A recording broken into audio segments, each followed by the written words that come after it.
বিয়ের প্রথম রাতে বউকে জিজ্ঞেস করেছিলাম, তুমি আমার কাছে কি চাও? বউ লাজুক মুখে বলল, যা চাই দিবেন তো? হাতে হাত রেখে বলেছিলাম, আমার সাধ্য থাকলে আমি অবশ্যই তোমার চাওয়া পূরণ করব। বউ বলেছিল, তাহলে শুনুন, আমি আপনার কাছে একটা বরকতময় সংসার চাই। আমি মুচকি হেসে বলেছিলাম, আর কিছু? সে বলেছিল, দুজনে মিলে এত আমল করতে চাই যে মৃত্যুর পরেও যেন আমরা একসাথে জান্নাতে থাকার সুযোগ পাই। কারণ আল্লাহ তাআলা পবিত্র কুরআনে বলেছেন, স্বামী স্ত্রী দুজনেই নেককার হলে দুজনেই একই জান্নাতে থাকবে। আপনি নেক আমল করতে রাজি আছেন তো?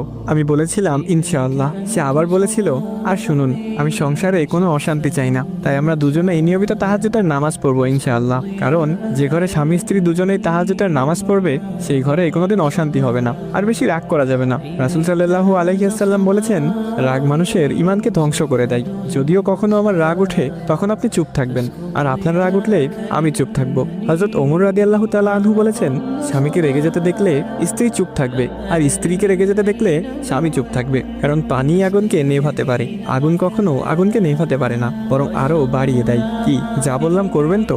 সেদিন তার হাতে হাত রেখে কপালে চুমু দিয়ে নেক আমল করার ওয়াদা করেছিলাম, যা আজও আমরা দুজনে প্রতিনিয়ত করে যাচ্ছি। অফিসে বসে এসব ভাবছিলাম, এমন সময় স্যার এসে বেতন দিয়ে গেলেন। প্রতি মাসে বেতন পেয়ে মা বাবা ভাই বোনের জন্য কিছু কিনে তার জন্যও কিছু কিনে নিয়ে যাই। আজও অফিস থেকে বাড়ি ফেরার পথে তার জন্য একটা নীল শাড়ি, কতগুলো গোলাপ আর বেনি করার জন্য বেলি ফুলের মালা নিয়ে এসেছি। সাথে এনেছি তার পছন্দের কিছু চকলেট, কারণ বাসায় ফেরার পথে স্ত্রীর জন্য কিছু নিয়ে আসা সুন্নাত। বাসার সামনে দাঁড়িয়ে কলিং বেল টিপ দিতেই সে এসে দরজা খুলে দিয়ে আমাকে জড়িয়ে ধরলো। প্রতিদিনই এমনটাই করে সে, তাই আজকেও ব্যতিক্রম না। আমার হাতে এসব কিছু দেখে সে বলল, এত কিছু আনার কি প্রয়োজন ছিল? তোমার হালাল রোজগারে অল্পতেই আমি সন্তুষ্ট। আমি হেসে বললাম, এমনি এমনি তো আর আনিনি। রাসূল সাল্লাল্লাহু আলাইহি ওয়াসাল্লাম বলেছেন, যে স্বামী তার স্ত্রীর জন্য মন খুলে ব্যয় করবে, কিয়ামতের দিন আল্লাহ তাকে পুণ্যে ধনী বানিয়ে দিবে। সে খানিকটা রেগে বলল, হয়েছে, আর বলতে হবে না। এত সব কিছু চাই না আমার শুধু তোমাকে পেলেই চলবে। এখন এসব দিয়ে যাও, ফ্রেশ হয়ে আসো, দুজনে মিলে একসাথে খাবো। খাওয়া দাওয়া শেষে এসে বায়না ধরলো চাঁদ দেখবে। কি আর করার, সে নীল শাড়ি পরেছে, বেনিতে বেলি ফুল বেঁধেছে, ফুলের সুবাস ছড়িয়ে পড়ছে তার মাঝে। আমিও তার পছন্দের নীল পাঞ্জাবি পরে তাকে নিয়ে ছাদে গেলাম পূর্ণিমার চাঁদ দেখতে। হঠাৎ সে এসে বলল, এই আমাকে প্রপোজ করো।